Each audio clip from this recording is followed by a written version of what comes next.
के पाठ में आप लोग 108 उपनिषद में एक उपनिषद है योग सीखो उपनिषद। योग सीखो, देखिए उपनिषद का नाम किस तरह का है। जो उपनिषद जिस तरह का नाम भी उसी तरह का। ध्यान बिंदु उपनिषद और नाद बिंदु उपनिषद, जो भी उपनिषद है उसका नाम भी उसी तरह का है।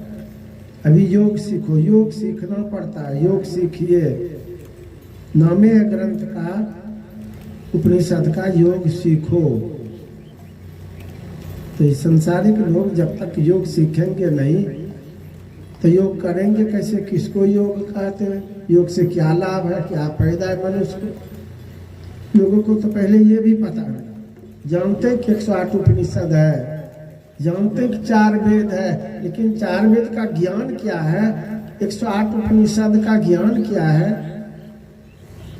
यही लोग नहीं समझ पाते। वैदिक है, कहते कि हम लोग वैदिक हैं, हम लोग सनातन है, हिंदू हैं, लेकिन वेद के ज्ञान का भी पता नहीं। वैदिक किसको कहते? वेद को मानने वालों को ही वैदिक कहते। वेद के अनुसार जो चलते हैं ऐसे लोग वैदिक हैं। संत के सलाह पर चलने वालों को सनातन कहते। सनातन का अर्थ ही होता सबसे पहले का धर्म। तो सबसे पहले का धर्म ये पहले का वेद है, और वेद संत महापुरुषों का ही ज्ञान है। संसारिक लोग अगर समझ जाए कि हमारा जो धर्म है, हम वैदिक हैं, वेद ही हमारा आधार है और संत कर्णधार है, एक भी लोग संत महापुरुषों से अलग रहेंगे,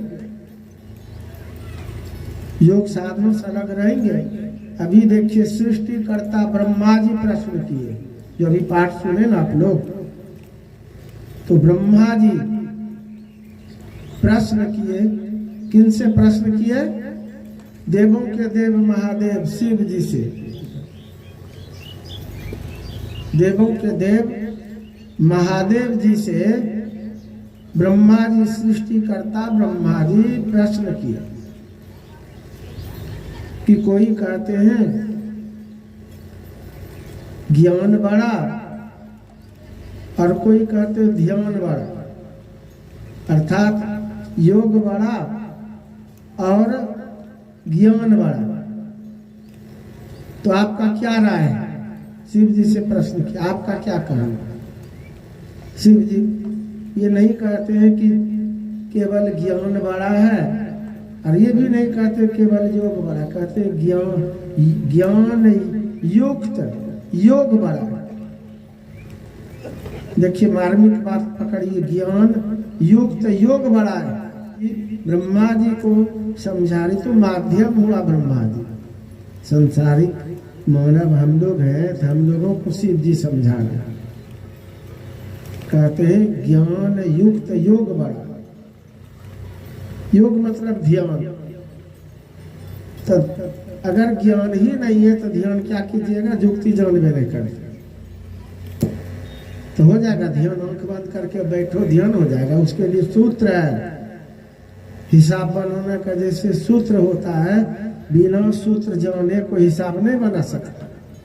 सूत्र समझना पड़ता है, तब हिसाब बनाएगा, फटाफट बना देगा। और सूत्र नहीं जानेगा तो कागज कलम लेके सारा जीवन खपा देगा, हिसाब नहीं बना सकेगा। उसी तरह से खूब पूजा पाठ एक एक करते रहे, अब भक्ति सूत्र नहीं जानते हैं तो सब व्यर्थ, बेकार, सब एक कदम आगे नहीं बढ़ पाएंगे। इसलिए शिव जी कह रहे हैं कि ज्ञान युक्त योग बड़ा। ज्ञान भी चाहिए, सत्संग से, बाहरी सत्संग से भी ज्ञान होता है, विवेक होता है। क्या खाना चाहिए, क्या नहीं खाना चाहिए, क्या कर्म करना चाहिए, क्या कर्म नहीं करना चाहिए, ये सारा का सारा ज्ञान तो बाहरी सत्संग से होता है। और यही सत्संग गुरु से मिला देगा। जब वैष्णव हो जाएंगे, ज्ञान हो जाएगा, तो आप गुरु को खोजेंगे। इस सत्संग में लाभ बहुत है, तुरंत मिलावे गुरु से।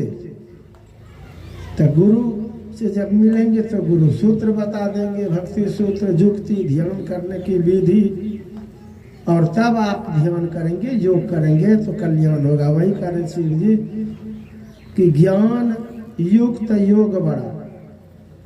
अभी पाठ के क्रम में सुन रहे थे। अब बात है कि योग को समझिए, कैसे हम योग करें। और शिव जी 1.25 लाख लय योग के साधन बताए।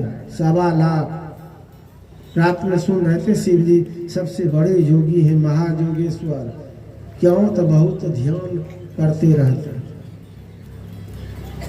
तो 1.25 लाख में सबसे श्रेष्ठ है नदानुसंधान की क्रिया, जो रात में कुछ संकेत सुन रहे थे। बड़े बड़े महात्मा लोगों को भी पता नहीं, बहुत मतन वालों को पता नहीं है। तो जब तक कोई दृष्टि योग नहीं करेंगे तो सूरत शब्द योग का रहस्य नहीं जान पाएगा। दृष्टि योग, दोनों दृष्टि की धारों को हम कैसे जोड़ें, कितने दूरी पर देखें, क्या देखें, इसके लिए क्या कलाकारी है, जुक्ति है, यही तो दीक्षा। समझ के ठीक ठीक कुछ लोग भीड़ भाड़ में भी ले लेते दीक्षा, तो नहीं समझ पाते, तो उनका योग नहीं हो पाता। एक रहस्य है, देखने का ढंग है, तरीका है, ये समझना पड़ेगा ठीक ठीक। तब आप योग करेंगे तो देखेंगे कि कम समय में आपका काम बन जाएगा। आइए पहले एक भजन सुनिए। श्री सद्गुरु महाराज की जय। रात में संत कबीर साहब की वाणी सुन रहे थे। एक तो अंधेरी कोठरी, जामे दिया न बाती हो। तो थोड़ा सा मैं जिक्र किया था रात में संकेत। आंख बंद करके देखेंगे घोर अंधकार। अंधकार ही नरक का ये खजाना है। अंधकार में रह करके कोई शरीर त्याग करेगा तो नरक चला जाएगा, वो स्वर्ग नहीं जा सकता। मोक्ष तो बात ही छोड़ दीजिए। मोक्ष के लिए तो लंबे काल तक आपको योग करना पड़ेगा, साधना करना पड़ेगा। कम से कम प्रकाश में भी कोई जाएगा और तब शरीर का त्याग करेगा, तभी वो स्वर्ग जा सकता है। नहीं तो अंधकार नरक की सीढ़ी है। वही सुन रहे थे रात में। एक तो अंधेरी कोठरी, जामे दिया न बाती। वहिया पकड़ी जब ले चले, कोई संग न साथी हो। कोई संग साथी नहीं। खूब यहाँ बोलते न मेरा मेरा, बेटा बेटी नाती पोता बहुत बताते, पूरा परिवार। लेकिन जब जमदूत पकड़ के ले जाएगा तो कोई नहीं जाएगा बचाने के लिए, कोई सा नियम ही नहीं। अपने कर्म के भागीदार हैं। हर एक को अपने किए हुए कर्म का ही सजा भुगतना पड़ता है। कर्म प्रधान विश्व करी राखा, जो जस करही सो तस फल चाखा। और ऐसे लोग बोलचाल में भी बोलते हैं, जैसा कर्म करेगा वैसा फल देगा भगवान। यह गीता का ज्ञान। जो जैसा कर्म करेगा उसी का फल भगवान देंगे। मनुष्य शरीर पाए और उनको दारू अच्छा लगता है, मुर्गा मुर्गी, तो उसी का जीव हत्या का पाप का सजा देंगे। और कोई बच करके नशा से हिंसा से बच रहे, सत्संग ध्यान कर रहे, इसका फल भी तो भगवान देंगे। तो जो भी आप ग्रंथ पढ़ते हैं सब में कर्म प्रधान बताते हैं। इसीलिए साधना करना चाहिए, सत्संग करना चाहिए। वो खाने के चलते कुछ लोग बोलते हैं अच्छा जुड़ेंगे जुड़ेंगे, तब तक जीवन पार हो जाता है। उसको खैनी बीड़ी सिगरेट ताड़ी दारू नहीं जुड़ने दे रहा है, मांस मछली अंडा नहीं जुड़ने दे रहा है। भगवान की भक्ति से कोसों दूर रखा। और जो हिम्मत करके ये त्याग कर दे, उनको देर नहीं लगेगा। जो त्याग कर दे उनको देर नहीं लगेगा। इसीलिए वैष्णव धर्म कबूल कीजिए और समझ में बात आ जाए, पहले समझ बूझना चाहिए सत्संग में बैठ करके, समझ में बात आ जाए तो विलंब नहीं करना चाहिए। कबीर साहब तो इस तरह से कह दिए, काल करो सो आज कर। मनसुआ किस लिए? शरीर का कौन ठिकाना है? काल करो सो आज कर, आज करो सो अब, पल में परले होएगा, बहुरी करोगे कब। यह तो लोग सोच भी नहीं पाते, पल में परले हो जाता तो मनसुआ किस लिए? और हमारे गुरु आज कहते हैं अज्ञानता बस जो समय बिता दिए तो चला गया, अब हाथ मलमल के रह जाएंगे, फिर वो समय नहीं लौटा के ला पाएंगे। इसलिए समय गया फिरता नहीं, झट ही करो निज काम, जो बीता सो बीतिया, अब हो गहो गुरु नाम। क्यों? तो संत मता बिनु गति नहीं, सुनो सकल दे कान, जो चाहो उद्धार को तो बनो संत संतान। बेगर संत महापुरुषों के बगैर किसी की अच्छी गति नहीं हो सकती। आज तक आप दिखा ही नहीं सकते जब से सृष्टि हुई, जिनका भी परम कल्याण हुआ, उद्धार हुआ तो गुरु के पास। इसलिए जो समय पार हो गया तो चला गया, शेष समय बचा है थोड़ा सा, उसको सार्थक कर लीजिए, अपना कल्याण कर लीजिए। आइए ऐसे महापुरुष की ही वाणी मैं सेवा में रख रहा हूँ, पदावली में देखेंगे, खोजेंगे, मिल जाएगा।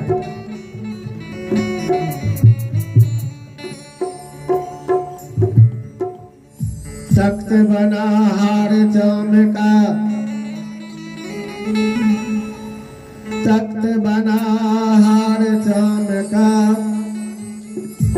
दाना पानी का भोग लगावत है, मल नीर झड़े लोहू मांस बढ़े, आप ही आप को अंश बढ़ावत है। नाद बिंदु के बीच कलोल करे, सोया तम राम कहावत है, स्थान यही कह ढूंढता, दया देश कबीर बतावत है। कबीर मत में कुछ ऐसे लोग हैं कहते हैं ध्यान क्या करेगा, हम लोगों को संत मत वालों का ये सवा सब, ये कबीर साहब की बोली हम सुना है। क्या कह रहे कबीर साहब? कबीर साहब ध्यानी थे, सो कह रहे कि नाद बिंदु के बीच कलोल करे, सोई आत्म राम कहावत। जब तक बिंदु नाद का ज्ञान नहीं होगा, उसमें पूर्ण नहीं होंगे तो आत्मा का पहचान नहीं होगा, और आत्मा का पहचान नहीं होगा तो परमात्मा का पहचान कैसे हो जाए। जीवात्मा और परमात्मा के बीच में 3 पर्दा है, पर्दा हटाएंगे जीवात्मा और परमात्मा में मिलन हो जाएगा, छुट्टी हो जाएगी, यही मोक्ष है। 3 पर्दा, अंधकार पहला पर्दा, दूसरा है प्रकाश और तीसरा है शब्द। जब साधना करेंगे, योग करेंगे तो अंधकार पर्दा हट जाएगा, आप प्रकाश में जाएंगे, प्रकाश पर्दा। फिर प्रकाश हटेगा, साधना करते करते शब्द को पकड़ेंगे, शब्द सुनते सुनते जब निशब्द में जाएंगे, सार शब्द को पकड़ के निशब्द में चले जाएंगे, तब परमात्मा से मिलन होगा। यही 3 पर्दा, अंधकार, प्रकाश और शब्द। जीव पर 3 पर्दा है छाया, इसको जो नो साधन से हटाया। साई स्वामी जी महाराज की बोली। और कबीर साहब भी तो कहते, घूंघट का पट खोल रे तो को पीली मिलेंगे। ये घूंघट का पट है क्या? यही पर्दा ना। कबीर साहब की वाणी बूझे तो 3 लोग सूझे, बूझ भी नहीं करता, उस मत में रहने से क्या हो जाएगा? खाली मत में खाली रहने से हो जाएगा, वाणी बूझना पड़ेगा और कोई योग गुरु से आपको समझना पड़ेगा। नहीं तो लोग ऐसे लड़ झगड़ के आपस में समय बर्बाद कर देते। एक बार की बात है, गुरु महाराज उस समय सशरीर से कुप्पा घाट में और दो प्रोफेसर आपस में लड़ बैठे कबीर साहब की पंक्ति पर। डुबकी मारी समुद्र में, निकसा जाए आकाश। प्रोफेसर, हिंदी के प्रोफेसर, संत वाणी है, समझ लेगा। आपस में झगड़ने लग गए कि कबीर साहब गलती लिख दिए, जो मनमाया सो। एक तो पढ़े नहीं थे तो लिखेंगे क्या, वो बोलते थे। लोग भक्त लोग लिपिबद्ध करते थे, कहते कबीर साहब गलत कह दिए। आपस में लड़ रहे कि डुबकी मारेगा समुद्र में तो तलट्ठी में जाएगा कि आकाश में निकलेगा। बताइए, तो गलती नहीं लिखे हैं। इस तरह से लड़ रहे थे। डुबकी मारी समुद्र में, निकसा जाए आकाश। अब इसका फैसला कौन करेगा? हिंदी का दोनों प्रोफेसर आपस में झगड़ रहे। उस समय गुरु महाराज से किसी के मन में बात हुई कि संत वाणी है तो संत ही समझा सकते हैं सही रहस्य। अभी महर्षि में ही परमहंस जी महाराज हैं मौजूद, कुप्पा घाट में। चला जाए वहीं, झगड़ने से नहीं होगा।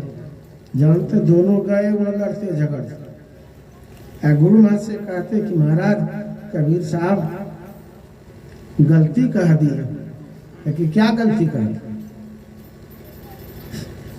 यही पंक्ति बोल दी कि महाराज कहते हैं कि डुबकी मारी समुद्र में, निकसा जाए आकाश। गलत में गुरु महाराज हंसने लग गए। ताकि प्रोफेसर हो, बाहरी ज्ञान से होगा, ये संतवानी है, समझना न पड़ेगा। तो महाराज हाथ जोड़े समझा दीजिए। तब कहते कि एक पंक्ति रटा है कि पूरा और आगे पीछे पढ़ो। तो उसी पद में था काया समुद्र है। महाराज कहते कौन समुद्र का वर्णन? बुद्धि चकराने लग गई। ये काया समुद्र है। अब वो लोग वो समुद्र की बात समझ रहे थे कि डुबकी मारेगा तो तलट्ठी में जाएगा। यहाँ गुरु महाराज समझाए कि देखो, साधना करते हैं ना, तो काया रूपी समुद्र में गोता लगाने से नैना काश में निकलता है। समझा दिए उनको पूरा। तब गुरु महाराज का चरण पकड़ लिए। महाराज क्षमा कर दीजिए, हम लोग आपस में लड़ रहे थे, नहीं समझ रहे थे। कैसे समझेगा? बिनु सत्संग विवेक न होई, राम कृपा बिनु सुलभ न सोई। कैसे समझ लेगा? पढ़ने से खाली समझ लेगा? तो आइए, कबीर साहब की पंक्ति भी अद्भुत है, साधना से संबंधित है। और लोग नहीं समझते तो हमको तो लगता है कि नहीं समझता तो समझने के लिए किसी से प्रयास करना चाहिए। कई जगह हम लोगों के सामने भी बड़बड़ा रहा था कि ये लोग क्या ध्यान करता है। कबीर साहब कहते आँख न मूंदो, कान न मूंदो, खुले नयन साहब पहचानो, तो आँख को नहीं बंद करता। बताइए, अभी वो पंक्ति ने समझा। शुरुआती दौर में कबीर साहब थोड़ो कहे आंख ने बंद करो, ये तो ऊंचे दर्जे की बात है।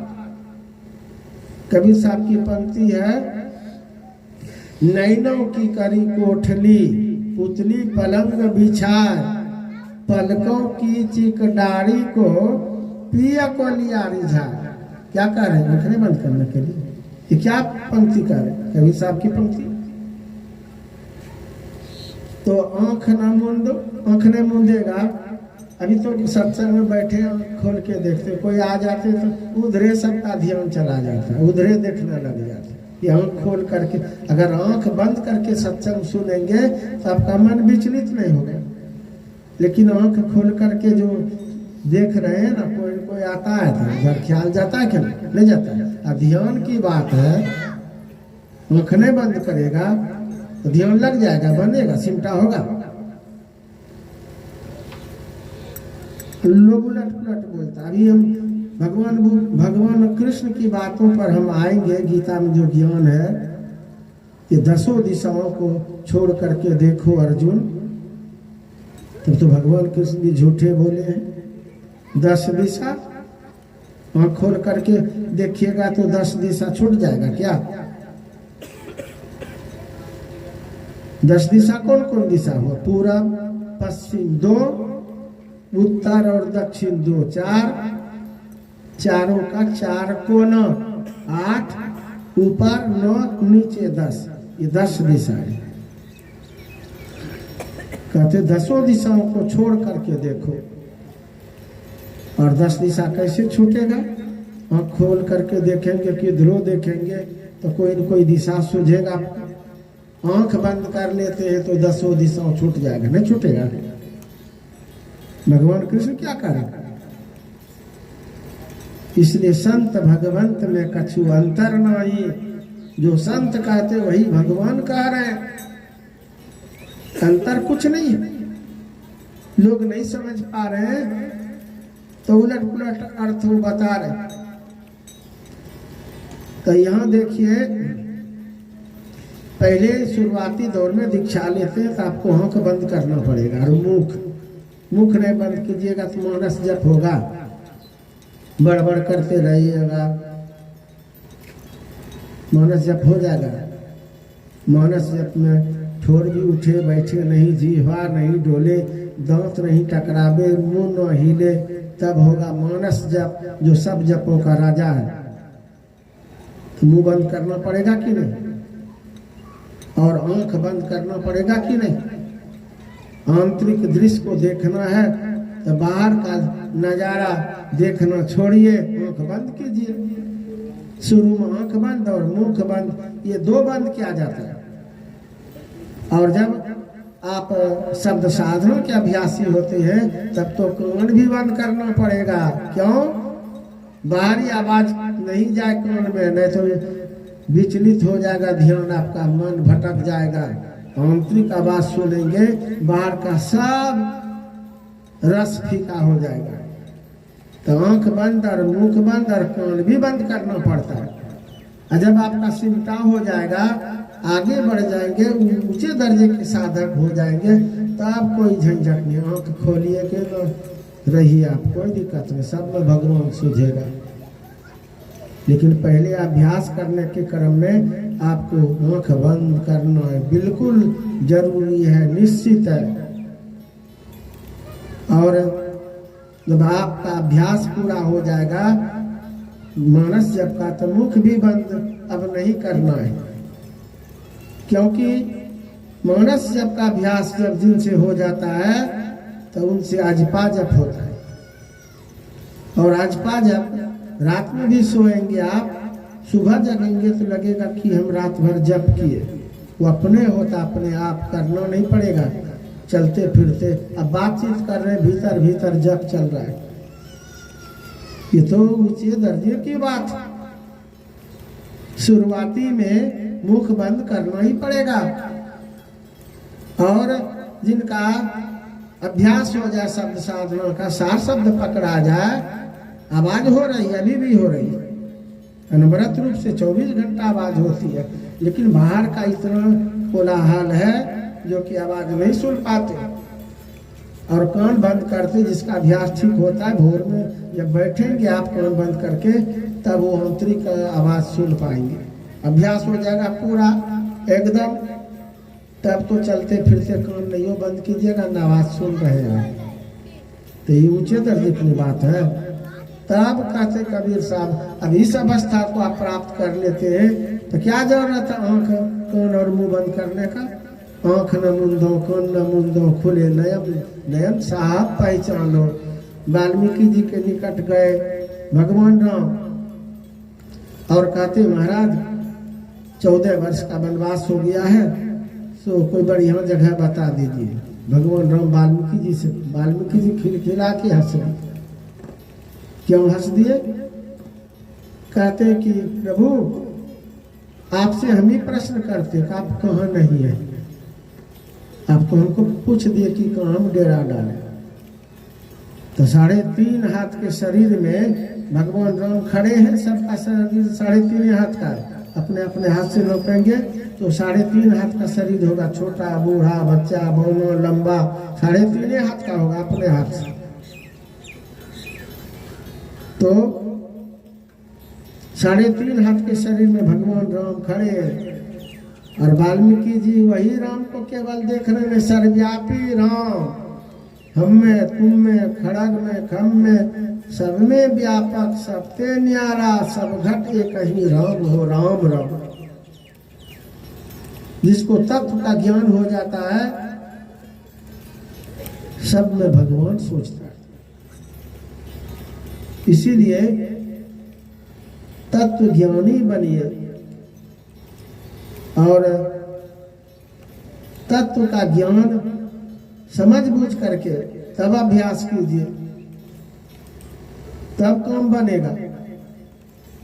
तो कहने का यह भाव था कि देखिए वाल्मीकि जी आंख बंद करके देख रहे थे। क्या पूछे तो बता दिए, सब जगह आप ही है प्रभु, तो हमको पूछते हैं। भगवान राम भी मुस्कुराने लग गए कि साधारण खिलाड़ी नहीं है। भगवान राम चुप हो गए। दोनों की बात समझ लिए। भगवान राम प्रश्न किए तो समझ में बात आ गई, ये साधारण खिलाड़ी नहीं है। और वाल्मीकि जी सर्वव्यापी राम का ये संबंध में कह दिए, बता दिए। आप तो सब जगह सब सर्वव्यापी, ये तो भक्तों का काम करने के लिए रूप में आए हैं, मनुष्यतन धारण किए, लेकिन है तो सर्वव्यापी। आप उत्तर उधर से भी मिल गया। भगवान राम भी चुप हो गए। फिर भी वाल्मीकि जी तो वाल्मीकि जी थे कि साधारण लोगों के लिए भी ज्ञान हो। इसलिए हे प्रभु, जब आप कहते हैं कि हम कहाँ डेरा डालें तो सुनिए। तब जिनका कान सत्संग सुनने से नहीं भरे, मन नहीं अघावे, ऐसे के हृदय में आप डेरा डाल दीजिए कि सत्संग से मन भर जाए, सत्संगे नहीं सुहावे तो भगवान डेरा डाल देंगे। रामायण में तो बहुत कुछ है। जिस कान से सत्संग नहीं सुनते उस कान नहीं, उस सांप का बिल है। जिस आंख से संत महापुरुषों का दर्शन नहीं करते वो आंख आंख में मोर का पंख है। और जिस मुख से जप नहीं होता, प्रभु नाम का सुमरन नहीं होता है, वो जीवा बेकार, मेढक की जीवा बेकार का टट्टर कर दे। रामचरितमानस पढ़िए, सब ज्ञान भरा है। लेकिन ब्राह्मण, क्षत्रिय और वैश्य, शूद्र को रामायण पढ़ते पढ़ते जीवन पार हो जाता, फिर भी समझ नहीं पाते। कैसे समझेगा बिना सत्संग? ताइए गुरु महाराज की वाणी को सुनिए। निज तन में खोज साजन,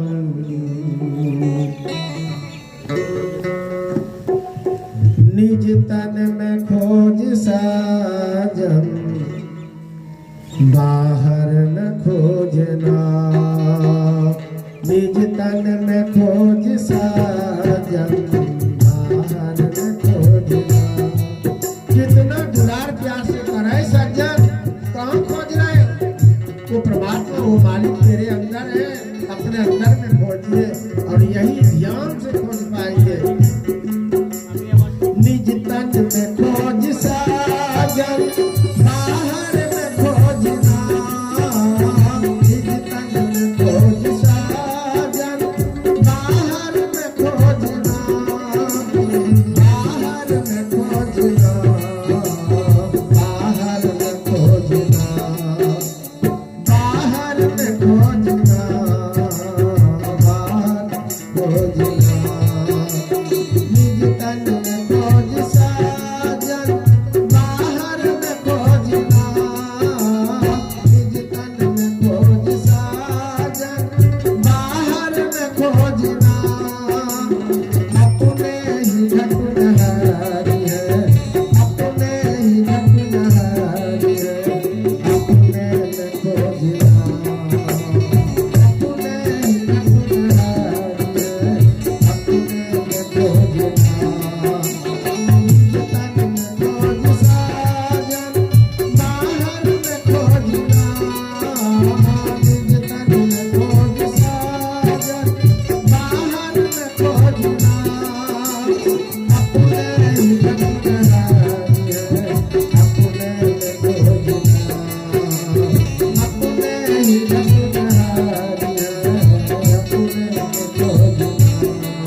नैन नजर जोड़ के एक नौकी बना के, दो नैन नजर जोड़ के एक नौकी बना के। यही योग है, दोनों दृष्टि की धारों को जब जोड़ेंगे तो योग का ही अर्थ होता है जोड़। और माने भाई बंधु, बहुत जगह देखिएगा गेट में दो ठो श्रृंगार है। ये दो श्रृंगार का क्या रहस्य हुआ? और जहाँ भीतर में जाते हैं जो कहते हैं गोसाई माँ गोसाई घर, तो वहाँ तो श्रृंगार। अगर ये भी लोग समझ जाए ना तो योग में लग जाएगा। वो गेट में जो दो श्रृंगार है ना, इसका संकेत है सबके पास में दो धाराएं हैं, नेगेटिव और पॉजिटिव। इसको मिलान कीजिए जुक्ति जान करके योग कीजिए। और जब वो पांच श्रृंगार की बात करते हैं कि काया पांच तत्व से निर्मित है शरीर, वही ऋषि महर्षि समझाने का प्रयास किया था। गोसाई, गो मतलब इंद्रियां, साई मतलब मालिक। जीवात्मा का जो ये शरीर का जो मालिक है, पांच तत्व जीवात्मा का घर है और इसका मालिक जो जीवात्मा है, वही उनको जानने के लिए योग करना पड़ेगा। जो नैन नजर जोड़ के एक नौकी बना के, जो नैन नजर जोड़ के एक नौकी बना के। अंतर में देख सुन सुन, अंतर में देख सुन सुन, अंतर में खोजना डिजिटल में खोजना, बाहर में खोजना डिजिटल में खोजना, बाहर में खोजना अपने में खोजना,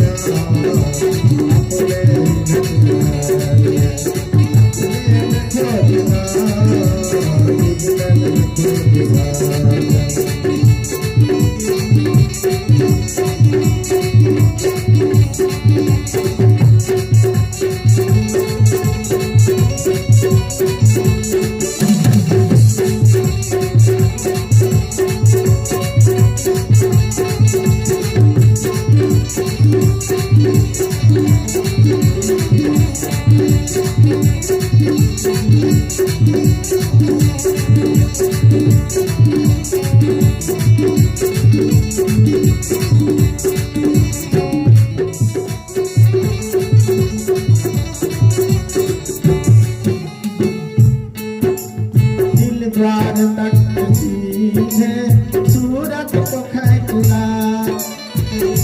दिल द्वार, दिल का अर्थ होता है बिंदु।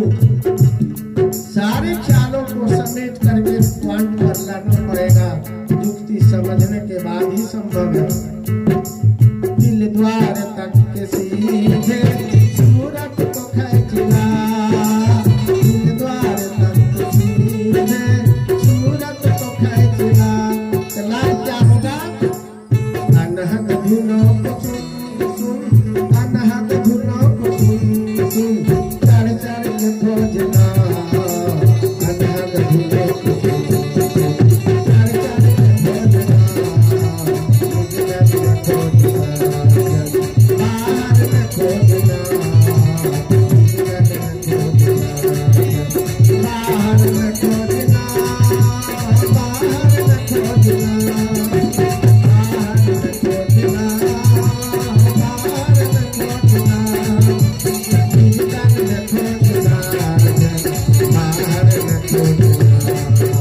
डिजिटल में खोजना, बाहर में खोजना, डिजिटल में खोजना, बाहर में खोजना, बाहर में खोजना।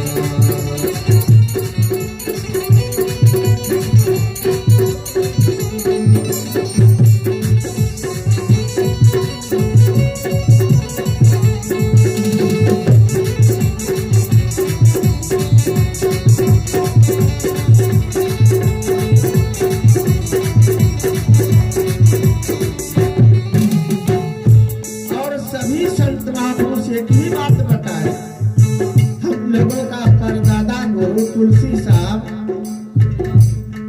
का उपदेश है, क्यों भटकता फिर रहा ऐ तलाशे यार में, रास्ता शहरक में है दिलबर के जमने के लिए।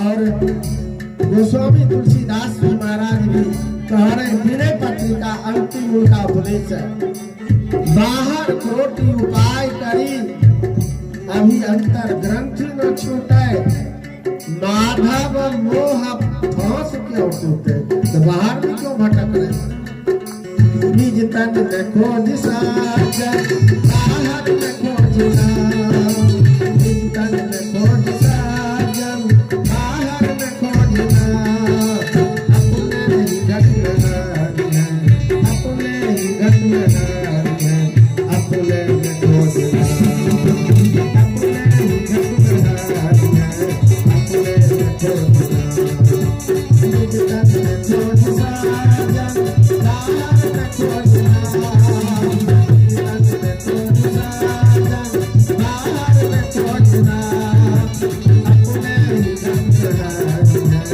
अपने ही घट में नारी है, अपने में खोजना, अपने ही घट में नारी है, अपने में खोजना, निज तन में खोज साजन बाहर में खोजना, निज तन में खोज साजन बाहर में खोजना, अपने ही घट में नारी है, अपने में खोजना, अपने ही घट में नारी है, अपने में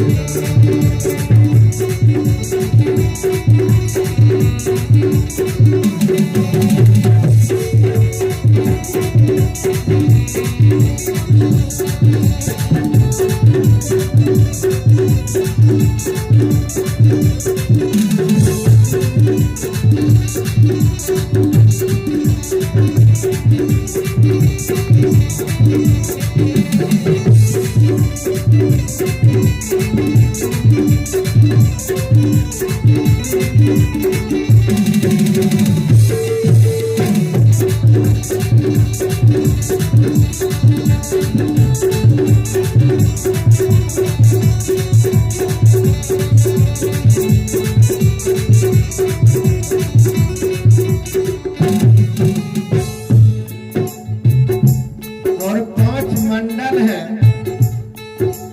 स्थूल सूक्ष्म कारण महाकारण और कैवल।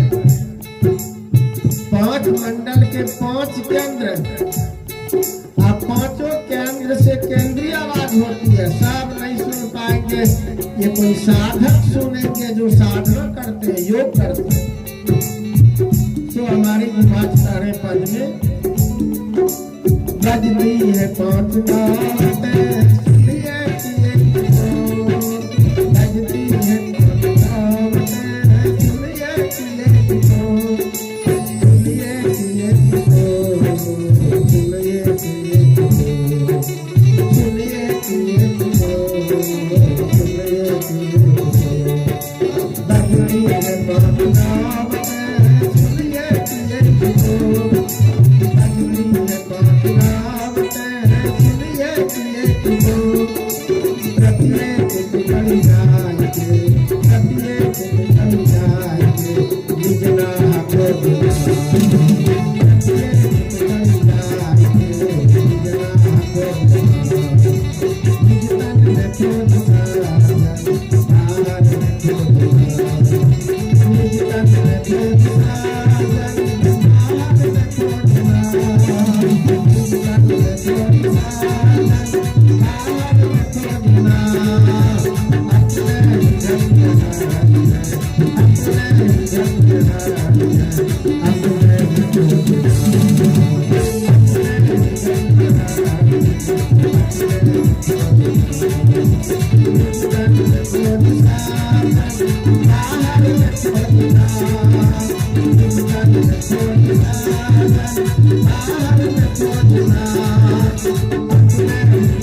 हमारे गुरुवारी नीचे पद में कह रहे पंचम बजे धुर घर से,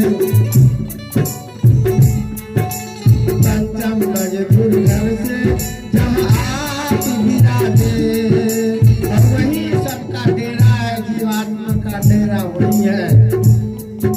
पंचम बजे धुर घर से जहाँ आप विराजे, पंचम बजे धुर घर से जहाँ आप विराजे।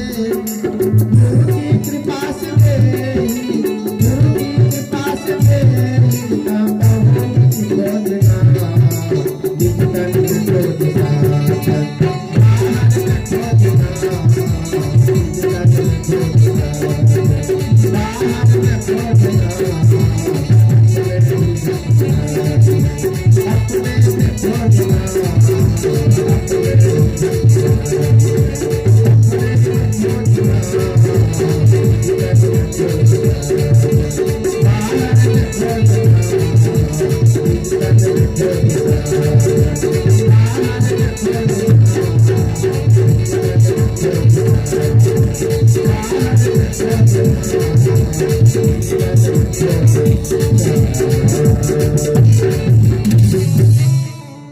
और नीचे पद में सुने कि जब तक गुरु की कृपा नहीं होगी तो उस पॉइंट पर नहीं पहुंच सकते, मोक्ष नहीं पा सकते, परमात्मा का पहचान नहीं कर पाएंगे, तत्व का ज्ञान नहीं हो सकता है। देहस्ता सर्व विद्याश्च, देहस्ता सर्व देवता, देहस्ता सर्व तीर्थमनि गुरु वाक्य लभ्यते। देहस्ता सर्व विद्याश्च, देहस्ता सर्व देवता, देहस्ता सर्व तीर्थानि गुरु वाक्य लभ्यते। इसी शरीर में सब विद्याएं हैं।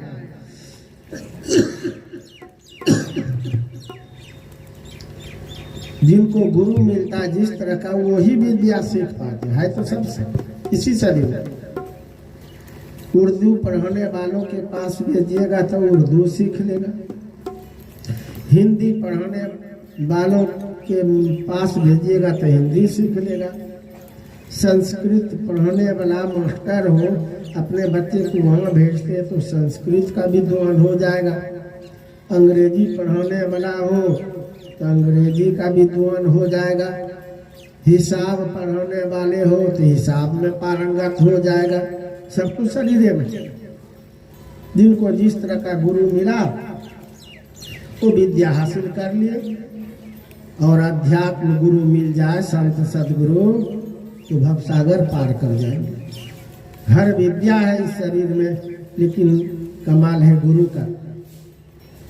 और संसारिक जो भी काम है सब गुरु के तहत, एक भी काम बिना गुरु से नहीं होता है, हो ही नहीं सकता।